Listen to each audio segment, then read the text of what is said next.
Hello everyone, welcome to our channel Ganeshaya world. बच्चों, आज की वीडियो में हम क्लास 12th केमिस्ट्री में यूनिट 5 में एक इम्पोर्टेंट टॉपिक पढ़ने वाले हैं, जो है हमारा हार्डी-सुलजे का नियम। किसका नियम है दोस्तों? हार्डी-सुलजे का नियम। ठीक है। और दोस्तों, इसके बाद हम पढ़ेंगे रक्षी कोलाइड या कोलाइड रक्षण क्या होता है, ये सब पढ़ेंगे। ठीक है। इनको विद एग्जाम्पल के द्वारा बहुत अच्छे से समझने वाले हैं दोस्तों, है ना। तो दोस्तों, इससे पहले यदि आप नए व्यूअर हैं, अभी तक आपने चैनल को सब्सक्राइब नहीं किया है, तो प्लीज़ चैनल को सब्सक्राइब करें और बेल आइकन को प्रेस कर दें। ठीक है। तो आइए दोस्तों, अब हम इसको स्टार्ट करते हैं और समझते हैं हमारा क्या होता है हार्डी-सुलजे और रक्षी कोलाइड। ठीक है। तो दोस्तों, इस हार्डी-सुलजे का नियम समझाने से पहले मैं आपको स्कंदन के बारे में बताना चाहता हूँ। ठीक है।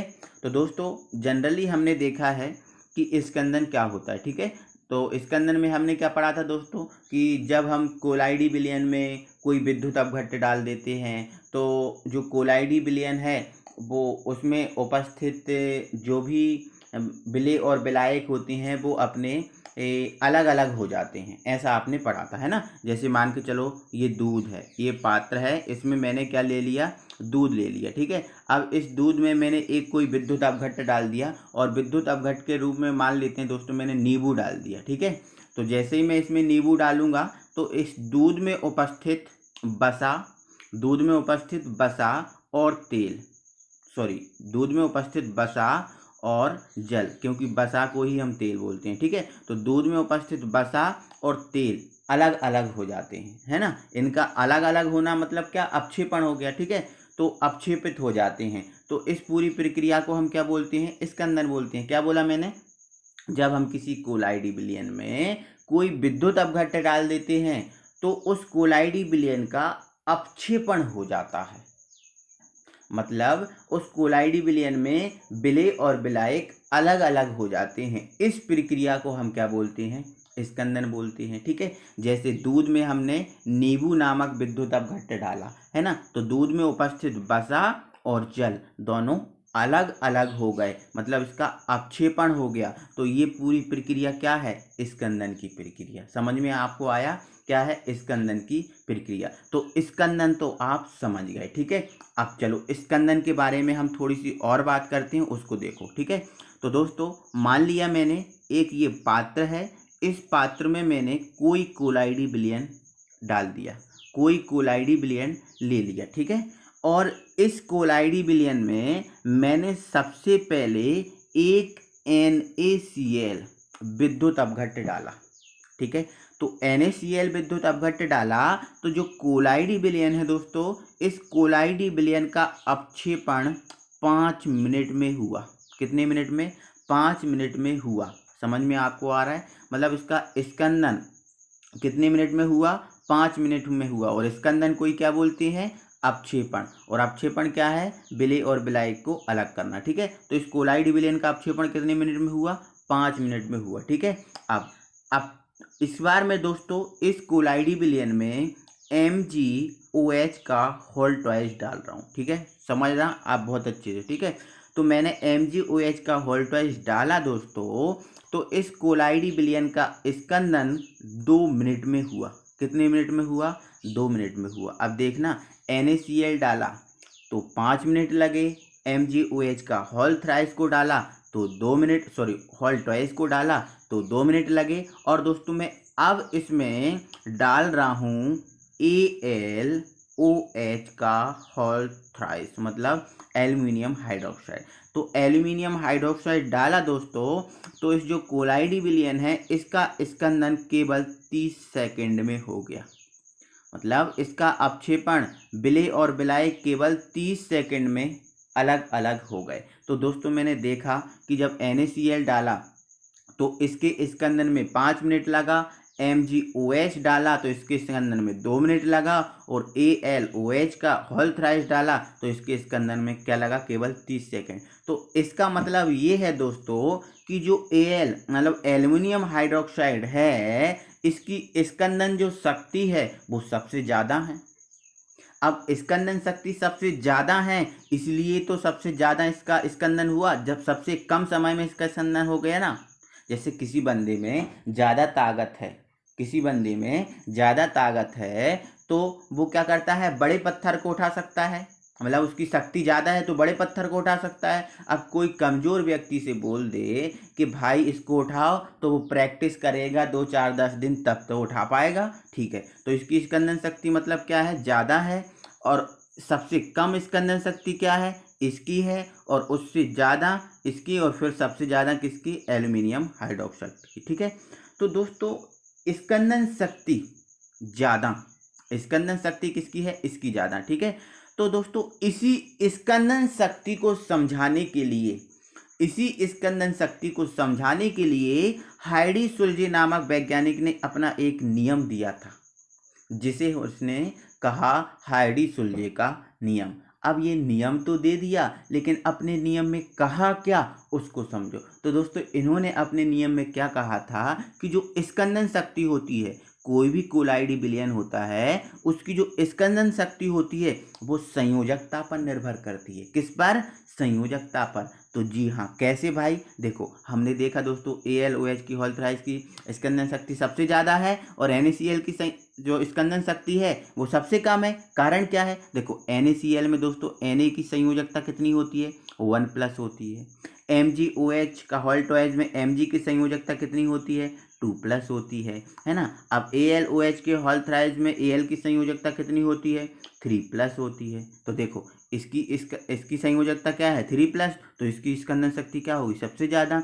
और इसकी संयोजकता क्या है, 1+, तो इसकी स्कंदन शक्ति क्या हुई, सबसे कम हुई, है ना। इसकी क्या है, 2+, तो इससे ज़्यादा किसकी हुई, Mg की हुई। सही है ना बात, हाँ बिल्कुल सही है। आप दोस्तों समझ गए होंगे, है ना। तो हाइडी सुलजे ने यही कहा था कि जो स्कंदन शक्ति होती है वो संयोजकता पर निर्भर करेगी, मतलब संयोजकता बढ़ेगी तो स्कंदन शक्ति बढ़ेगी, और संयोजकता घटेगी तो स्कंदन शक्ति घटेगी। अब स्कंदन जानते हो आप, सब चीज़ें मैंने क्लियर कर दी। ठीक है, तो दोस्तों आइए अब हम इस नियम को देख लेते हैं कि ये नियम क्या है। ठीक है, तो मैंने जो समझाया वही चीज़ यहाँ पर बता रहा हूँ। ठीक है, तो हाइडी सुलजे का नियम है ना, तो देखो आप समझ लो। हाइडी सुलजे नामक वैज्ञानिक ने विद्युत अपघट्ट की स्कंदन शक्ति को समझाने के लिए एक नियम दिया, जिसे हाइडी सुलजे का नियम कहते हैं। अब इस नियम के अनुसार क्या हुआ उसको समझो। ठीक है, तो इस नियम के अनुसार क्या हुआ कि जो विद्युत अपघट्ट की जो स्कंदन शक्ति होती है उसकी संयोजकता पर निर्भर करती है।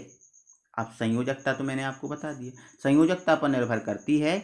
अर्थात इसका मतलब क्या है, अर्थात इसका मतलब ये है कि संयोजकता अधिक होने पर स्कंदन शक्ति अधिक होगी, और संयोजकता कम होने पर स्कंदन शक्ति क्या होगी, कम होगी, है ना। मतलब यदि किसी विद्युत अपघट्ट में 1+ वाला आयन जुड़ा है तो उसकी स्कंदन शक्ति क्या होगी, कम होगी। और यदि किसी में 2 वाला जुड़ा है तो 1 वाले से उसकी ज़्यादा होगी, और 3 वाला जुड़ा है तो उसकी 1 और 2 वाले से ज़्यादा होगी। ठीक है, मतलब जितनी ज़्यादा संयोजकता वाला किसी में आयन जुड़ा है उसकी स्कंदन शक्ति उतना ही ज़्यादा होगी। समझ में आपको आ गया, तो ये स्कंदन शक्ति का बढ़ता क्रम आपको दिख रहा है। ठीक है, आई होप कि आपको समझ में आ गया होगा। ठीक है, तो दोस्तों इसके बाद हम अगले नियम पर पहुंचे हैं, हमारा अगला टॉपिक पर पहुंचते हैं, और अगला टॉपिक हम देखते हैं क्या है।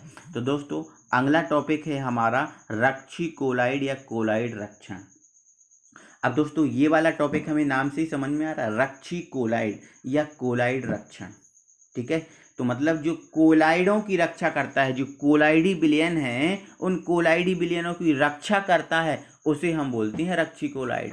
आप कैसे भाई, दोस्तों देखो आप समझो पहले इसको। ठीक है, अब मैंने आपको दूध वाला एग्जाम्पल कई बार बताया, आज फिर बता रहा हूँ। तो दोस्तों मैंने बताया आपको, यदि इस दूध में, ये कोई दूध है, यदि इस दूध को देखा जाए तो दूध जनरली 4 से 5 घंटे में दही में परिवर्तित हो जाता है। बोलो हाँ कि ना, हो जाता है। लेकिन दोस्तों यदि इसी दूध में सोडा, क्या, सोडा या फिर एल्ब्यूमिन, अंडे का सफेदी वाला भाग, एल्ब्यूमिन नामक पदार्थ को इसमें डाल दिया जाता है, तो ये दूध है वो 8 से 10 घंटे तक चल जाता है, 8 से 10 घंटे तक चल जाता है। ठीक है, आपको समझ में आ रहा है। मतलब दोस्तों इस दूध की जो स्कंदन दूध की जो स्कंदन शक्ति है या अपक्षेपण की क्रिया है उसको घटा दिया किसने, सोडा ने और एल्ब्यूमिन ने, है ना। मतलब इस दूध की रक्षा कौन ने की? सोडा ने की या फिर एल्ब्यूमिन ने की। तब तो वो 8 से 10 घंटे चला।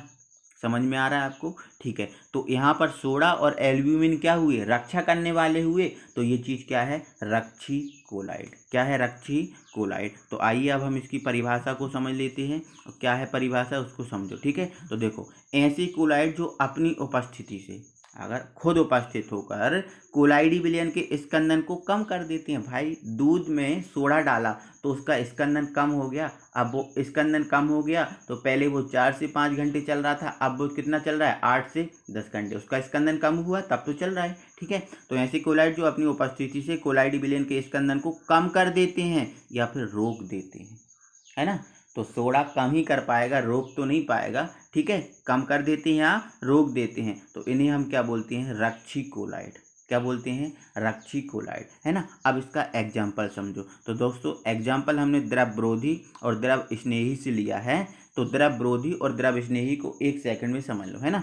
अब दोस्तों हमने देखा था जो द्रवरोधी होते हैं वो अस्थायी होते हैं। क्या होते हैं? अस्थायी होते हैं। हमने आपको ये चीज़ें सब बता दी हैं, तो आपने नहीं देखी है ना, तो चैनल की प्लेलिस्ट में जाकर यूनिट 5 की प्लेलिस्ट निकाल कर आप पढ़ना कि द्रवरोधी क्या होता है और द्रव स्नेही क्या होता है। दोस्तों आपका बहुत फायदा रहेगा, अभी पढ़ लो आप।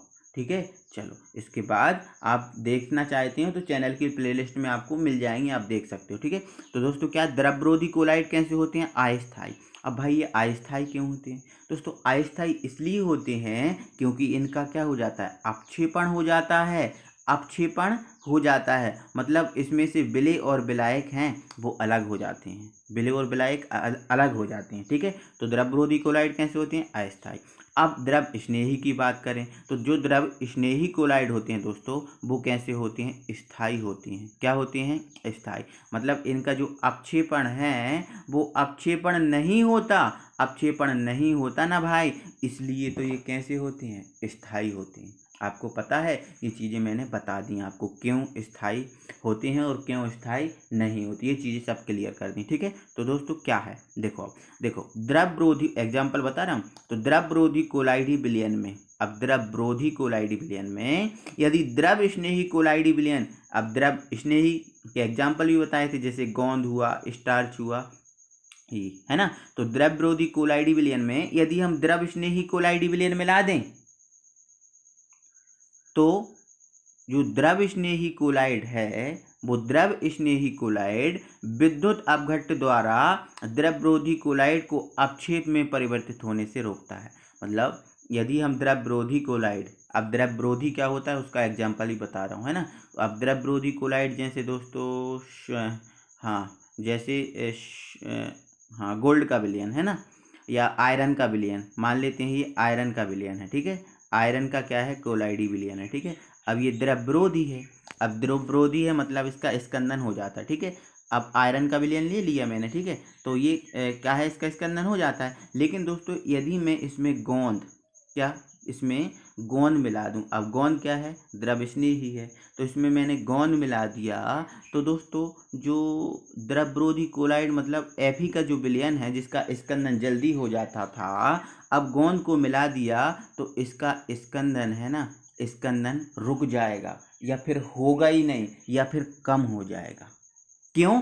क्योंकि देखो ये तो चीज़ स्थायी है और ये चीज़ क्या है? अस्थायी। तो इसको हमने इसमें मिलाया तो ये जो स्थायी चीज़ है इसकी सतह पर आकर रुक जाएगी। अब सतह पर आकर रुक जाएगी तो कोई भी विद्युत अपघट्ट डालेंगे, अब कोई भी विद्युत अपघट्ट डालेंगे तो उसको क्या कर देगी? वो ऊपर बाहर कर देगी। जैसे हम जल में तेल डाल देते हैं ना तो वो तेल बिल्कुल अलग अलग दिखता है ना, तो उसी प्रकार ये गोंद क्या करेगी? जैसे ही कोई विद्युत अपघट्ट डालेंगे तो उसको अलग कर देगी। उसको अलग कर देगी तो देखो खुद का तो स्कंदन होता नहीं है, साथ में वो इसका स्कंदन भी नहीं होने देगा। ठीक है, तो यहाँ पर आपको समझ में आ गया होगा कि द्रवरोधी कोलाइड विलयन में द्रव स्नेही कोलाइड विलयन जैसे गोंद स्टार्च मिला देते हैं तब द्रव स्नेही कोलाइड विद्युत अपघट्ट द्वारा द्रवरोधी कोलाइड को अपक्षेप में परिवर्तित होने से रोकता है। अतः द्रव स्नेही कोलाइड यहाँ रक्षी कोलाइड है ना।